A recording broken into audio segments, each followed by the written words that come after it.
LEED est une nouvelle école, donc c'est une création d'école.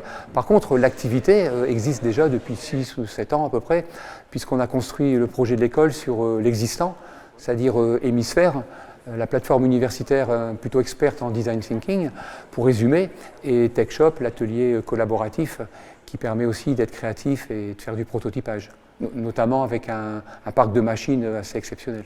Donc ça évoque la ville de Lille, le grand L, le petit I, idées, les idées.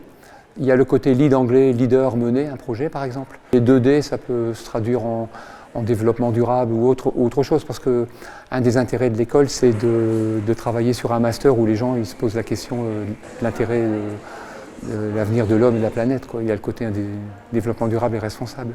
Sur le principe de la pédagogie, ça fonctionne un peu comme des lycées technologiques, notamment les formations en arts appliqués, où on va avoir un apprentissage qui est théorique et aussi un apprentissage qui est vraiment pratique. Donc c'est pour ça qu'ici on a l'atelier en fait, de l'école LEED qui est composé de plusieurs ateliers avec un total d'à peu près 150 machines qui permettent de concrétiser les projets de nos étudiants. Il y a une partie des cours qui sont des cours magistraux, c'est de l'acquisition de connaissances, donc il y aura des intervenants de type un peu classique, ça c'est du cours on va dire.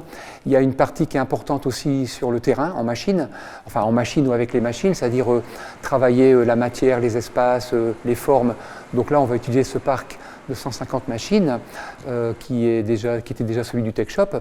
Et puis il y aura bien sûr des projets, une pédagogie par projet où les étudiants, ça c'est propre aux écoles de design, travaillent sur des projets qui seront des projets d'école, mais aussi par la suite plus ou moins importants, des projets avec des entreprises, avec des institutions, sachant que le master, lui, sera entièrement en alternance. Alors les machines accessibles, on va avoir des machines essentiellement professionnelles, par exemple du domaine de l'ébénisterie, de la marqueterie, mais aussi domaine métallurgie, plastique, et des machines qui utilisent notamment le numérique, comme des imprimantes 3D ou des découpes laser.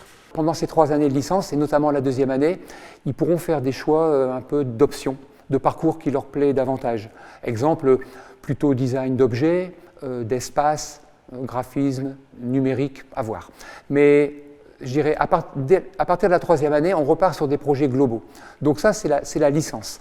Après, la spécialisation, elle se fera en fonction des stages de master. Nous avons également des membres de la communauté qui sont principalement des artisans, mais nous avons aussi des start-upers, des designers, plusieurs types de profils, et qui vont justement accompagner les étudiants dans la concrétisation de leurs projets, notamment par des apports techniques, mais aussi théoriques. L'école que l'on construit est originale. D'abord, c'est une école universitaire. Donc ce n'est pas une école de design qui est construite à un endroit donné par hasard, elle est construite au cœur de l'université, en convention avec l'université de Valenciennes, l'université des Hauts-de-France. Voilà. Ensuite, cette école, elle va continuer ses activités de recherche. Donc on a des chercheurs qui travaillent sur des thématiques en lien avec le design. Autrement dit, pour simplifier, est-ce que le design, le co-design, ce sont des leviers d'innovation? Est-ce qu'on peut innover par ces approches, ces méthodologies, innover en pédagogie, innover en économie et autres? La recherche aussi, elle va être au service de la pédagogie. On va développer l'esprit critique, le discernement des élèves. Et donc dans la pédagogie, c'est important pour les étudiants de se retrouver avec des enseignants qui ont cette formation, cette façon de travailler, l'esprit recherche. Il y aura de la formation continue, puisqu'on en fait déjà, de la recherche, et enfin toute une activité de prestation.